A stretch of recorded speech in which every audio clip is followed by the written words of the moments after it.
صلوا عليه شافيع الأمة، في ذكر الرسول تشحذ الهمة، يا ربي بجاه النبي أزد غمة. Meet Ali Bnat, a friend of mine, a young Muslim born and raised in Sydney, Australia, who has lived quite a successful life. However, it was only recently that his life took a dramatic turn. This is Ali's story. Where are you at now with your life? What's happened to you? At this point in my life, والله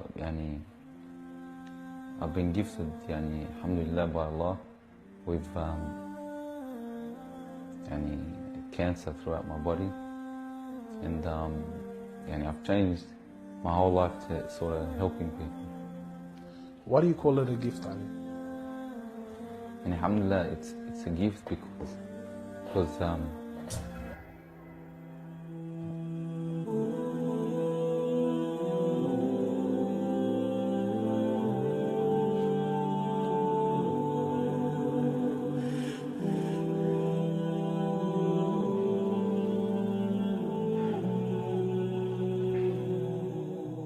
it's a gift because Allah's given me a chance to change.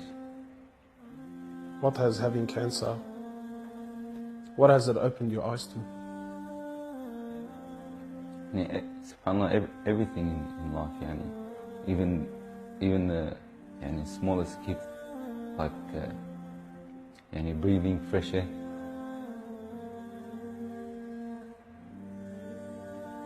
Do you feel like you used to take that for granted before?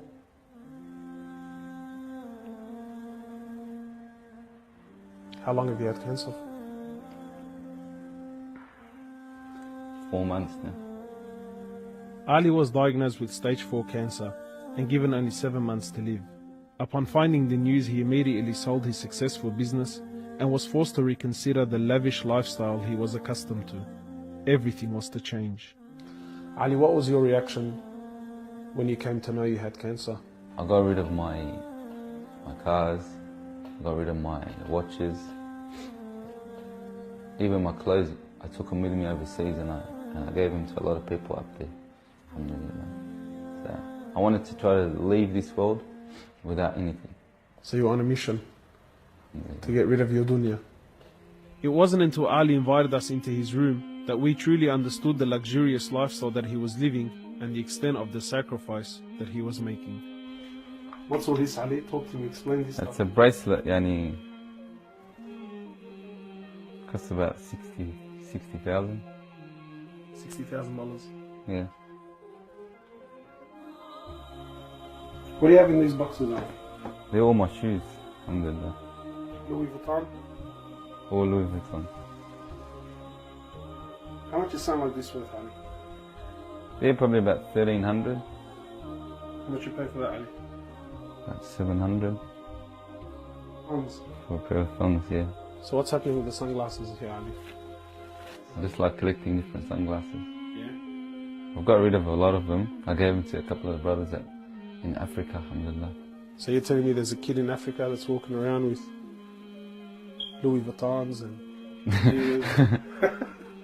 Can I try one of these hats on? I've only mentioned them in my talks like 100 times. You can try the red one on. It's limited edition one. Barakallah. What do you reckon, else? Sheikh Gucci. Ali's interest in the dunya has left him abruptly and no longer holds a place in his heart. So Ali, what do you feel now, like when you look at this? And driving something like this doesn't really cross my mind anymore. It's not something I would want to do no more. After someone tells you, or you find out that you're sick, or you haven't got much time in this life, wallah, this is the last thing you would want to chase. And this is how we should be living our life every day. How, like, these people would love to be in it, people would love to own, people would love to drive it. Wallah, they're going for the wrong goals. And you realize that when you get sick, when someone tells you you haven't got long to live, you realize all this stuff, it does not benefit us in any way. So what's the value of this in your heart now? This is worth one pair of thongs for a little African child with no thongs. Wallahi, it's worth more than me to see him smile with a pair of thongs than own one of these. Wallah al-Azim. Ali has since dedicated the remainder of his life and wealth to helping those who are far less fortunate than him. After an emotional journey to Africa, Ali has established a charity titled Muslims Around the World Project. The organization wasted no time in the construction of a masjid and a school in Africa to serve as an ongoing charity for him when he finally has to depart this world. Well, it all started from when I went to the cemetery when a brother that has cancer passed away. And I was at the cemetery and I was just thinking to myself, you know, after you go, there's nothing. There's no one there for you. No mother, no father, no brother, no sister, except for your deeds. Even your money is not going to be there for you. So the only thing that's going to be there for you is a sadaqah. And that's the only thing that's going to help you gradually through your time in the grave till you get to the ultimate destination. As the reality of death further sinks in, Ali spends most of his personal time in preparing himself for his final meeting with his Creator, Allah. The Prophet of Allah says, sallallahu alaihi wasallam, more or less, he says, he who loves to meet Allah, Allah loves to meet him. And he who hates to meet Allah, Allah hates to meet him. Are you loving to meet Allah? Because of this cancer, I've been advised by one of the brothers to take a special drug to help me with pain and stuff. And subhanAllah, it's very strong. I took a bit too much and I came into a whole different world within not knowing where I was, and it was very hard for me. And subhanAllah, I actually seen things I've never seen before. And my family were there all standing around me, and I was pointing up and I was saying, Ya Allah, take me. And it was that beautiful what I was seeing. I just wanted to go. And the next day, subhanAllah, I woke up and I was upset that Allah didn't take me.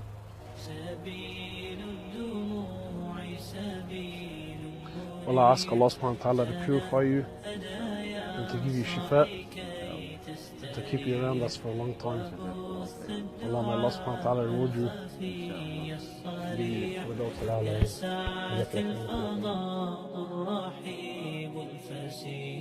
سبيل الدموع سبيل مريح تنهدى يا صاحي كي